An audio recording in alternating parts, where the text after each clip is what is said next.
Hey, my name is Jamie Turner. I'm an author, a speaker, and a CEO, and I want to talk to you today about how to have a successful meeting. There's 3 tips I want to share with you. I've used these throughout my career, and they seem to work great. Hopefully they'll work well for you. Tip number 1, over-prepare, then sit back and relax. People can sense your confidence in a meeting.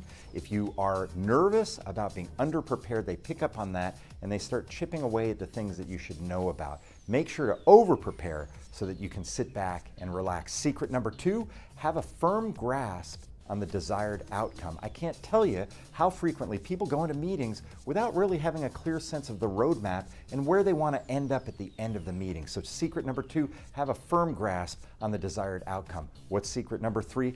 Be in charge of framing and follow-up. This may be the best secret of all. Framing means talking about things and clarifying things and distilling them down to their essence. What happens in a lot of high-level meetings is things get confusing. There's a lot of big concepts being tossed around and it gets complex and confusing for a lot of people in the room. And nobody's kind of speaking up saying, well, I'm not really following this too well. If you can be the person that is in charge of saying, well, here's what we're really talking about here. Bottom line is it comes down to these things. If you frame what people are talking about, then you'll be seen as a leader in the meeting, which is a perfect spot to be in.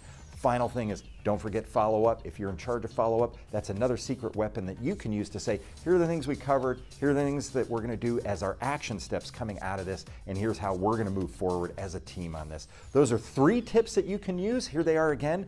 Over-prepare, then sit back and relax. Second one is have a firm grasp on the desired outcome. And then the third one, of course, is be in charge of framing in the meeting, figuring out what we're really talking about, and follow up afterwards. If you can do those 3 things, you're going to be in great shape. My name is Jamie Turner. I'm a speaker, an author, and a CEO. I hope that was helpful to you, and I'll catch you next time.